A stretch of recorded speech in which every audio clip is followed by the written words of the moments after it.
Alhamdulillahilladzi hadana lihadza wa ma kunna linahtadiya laula an hadanallah. Laqad ja'at rusulu rabbina bil haqq wa nudu an tilkumul jannatu uristumuha bima kuntum ta'malun. Asyhadu an la ilaha illallah wahdahu la syarikalah wa asyhadu anna Muhammadan abduhu wa rasuluh.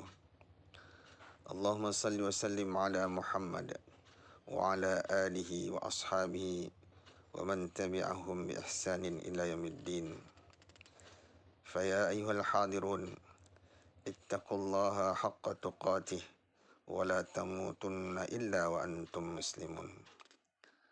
Faqala Allah ta'ala ya ayyuhan nasu ittaqu rabbakum alladhi khalaqakum min nafsin wahidah wa khalaqa minha zawjaha wa batha minhuma rijalan katsiran wa nisaa'a wattaqullaha alladhi tasaaluna bihi wal arham innallaha kana 'alaikum raqiba. Allahumma 'allimna ma yanfa'una wanfa'na bima 'allamtana wa zidna 'ilma wa arinal haqqa haqqan warzuqna ittiba'ah wa arinal batila batila warzuqna istinabah. Amma ba'du. Para hadirin yang dirahmati Allah Subhanahu wa ta'ala,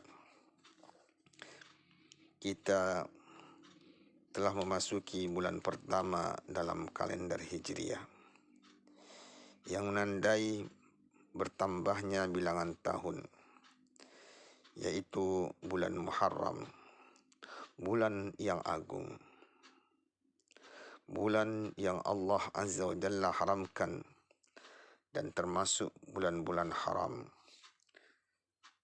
Allah Subhanahu wa ta'ala berfirman di dalam surat At-Taubah surat ke-9 ayat 36. A'udzu billahi minasyaitonir rajim. Inna iddatash syuhuri 'indallahi 12 syahra fi kitabillahi yawma khalaqas samawati wal ard minha arba'atun hurum. Dzalika ad-dinul qayyim fala tazlimu fihinna anfusakum. Sesungguhnya bilangan bulan di sisi Allah ialah 12 syahra, 12 bulan. Sebagaimana ketetapan Allah di Lauh Mahfuz pada waktu Dia menciptakan langit dan bumi. Di antaranya ada 4 bulan haram. Itulah ketetapan agama yang lurus. Maka janganlah kamu menzalimi dirimu padanya pada bulan itu. Artinya, di bulan-bulan haram, perbuatan zalim dijadikan besar dosanya oleh Allah Azza wa Jalla dan dilipat gandakan. Mari kita sambut tahun yang baru dengan cara beramal soleh. Dan kita berfikir bagaimana agar amalan kita lebih baik daripada tahun yang sebelumnya.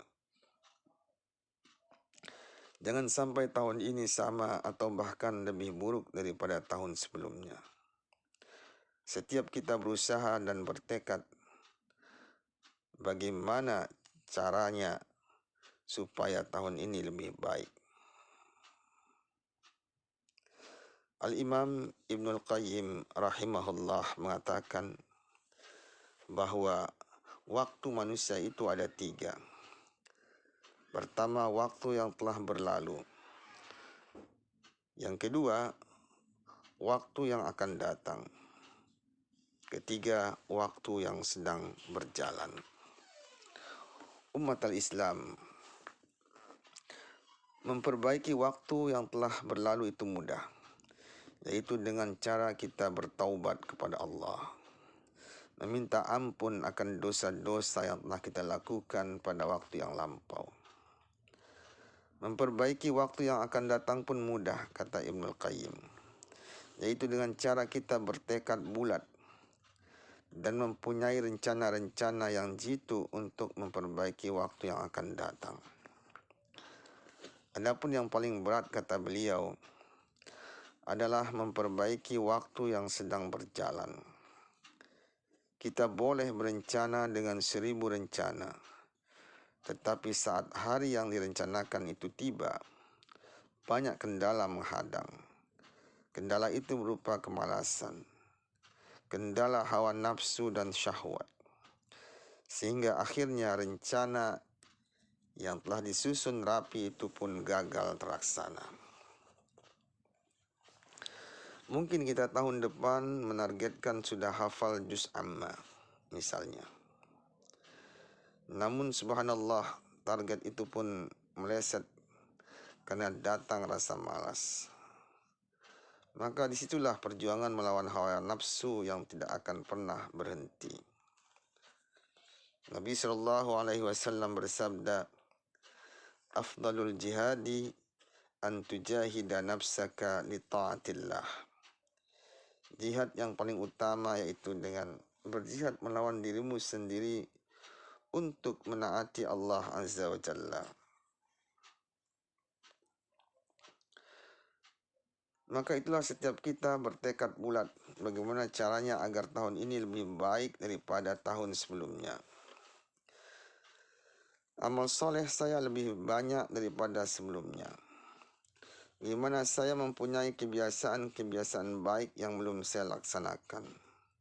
Kalau tahun sebelumnya tidak pernah salat tahajud, di tahun ini kita usahakan untuk salat tahajud. Kalau tahun sebelumnya kita tidak pernah khatam Al-Quran, di tahun ini kita berusaha dan usahakan khatam Al-Quran setiap bulannya kalau bisa. Umat al-Islam, sesungguhnya tahun yang baru itu bukanlah menunjukkan kepada sesuatu yang indah dalam kehidupan dunia, akan tetapi menunjukkan akan semakin dekatnya ajal. Banyak manusia ketika telah berulang hari kelahiran, mereka bergembira ria, mengadakan acara tiup lilin dan yang lainnya. Mereka berfikir seakan ajal tidak akan menjemput dirinya. Ia tidak menyadari bahwa bertambahnya tahun itu hakikatnya adalah semakin mendekatnya ajal. Kalau kita berumur 50 tahun misalnya, dengan datangnya tahun ini berarti sisa umur kita akan berkurang. Seharusnya lah kita merenungkan sejauh mana persiapan kita. Akankah kita terus disibukkan oleh urusan dunia? Akankah kita terus disibukkan mencari keinginan kita yang sifatnya duniawiyah? Kita lupakan kehidupan akhirat. Lalu kita berkata, nanti saya akan beramal, nanti saya akan beramal. Dan tiba-tiba ajal pun datang. Saat ajal telah datang, tidak akan bisa lagi diundurkan. Walaupun ketika itu setiap jiwa pasti akan berharap minta diundurkan. Walau sesaat untuk bisa bersedekah ataupun beramal soleh. Akan tetapi, وَلَا يُؤَخِّرَ اللَّهُ نَفْسًا إِذَا جَاءَ أَجَلُهَا. Allah tidak akan menunda kematian seseorang إِذَا جَاءَ أَجَلُهَا, apabila waktu kematiannya telah datang. Quran surat Al-Munafiqun, surat ke-63, ayat 11. Saudaraku, sekarang yakinlah, kita belum tentu hidup sampai tahun berikutnya. Mungkin ini tahun terakhir kita. Kita tidak tahu, barangkali ajal itu telah menunggu di tahun ini dan kita pun akan kembali kepada Allah Azza wa Jalla. Lalu apa persiapan amal kita? Maka kita harus memiliki tekad kuat untuk memperbaiki waktu-waktu kita. Demi Allah, waktu-waktu kita dan umur kita akan ditanya oleh Allah Jalla wa Ala. Sebagaimana Nabi SAW bersabda, "La tazulu qadamu ibni adama yawmal qiyamati min indi rabbihi hatta yus'ala an khamsin, an umrihi fima afnahu wa an syababihi fima ablahu, dan seterusnya. Kaki anak Adam tidak akan bergeser pada hari kiamat dari sisi Rabbnya, sehingga ditanya tentang 5 hal. Tentang umurnya, untuk apa dia habiskan. Tentang masa mudanya, untuk apa dia gunakan. Dan seterusnya. Subhanallah. Waktu-waktu kita akan ditanya oleh Allah Jalla wa'ala. Umur kita pun akan ditanya oleh Allah Azza wa Jalla. Karena itu saudaraku, marilah kita manfaatkan waktu kita untuk terus bermuhasabah. Jangan sampai kita menyia-nyiakan waktu yang berharga ini untuk bermain HP, untuk internet, WhatsApp, dan yang lainnya. Mari kita introspeksi diri dan renungkan dengan mendalam. Apakah kita akan terus-menerus seperti itu? Akankah saya menjadi hamba yang ternyata terbiasa dengan dunia maya sana? Apakah akan menjadi kebiasaan dalam hidup kita? Apakah sampai tua kita terbiasa dengan sesuatu yang ternyata kurang manfaatnya? Saudaraku, demi Allah, kita tidak ingin mati ketika sedang lalai atau saat yang sia-sia, apalagi di atas kemaksiatan.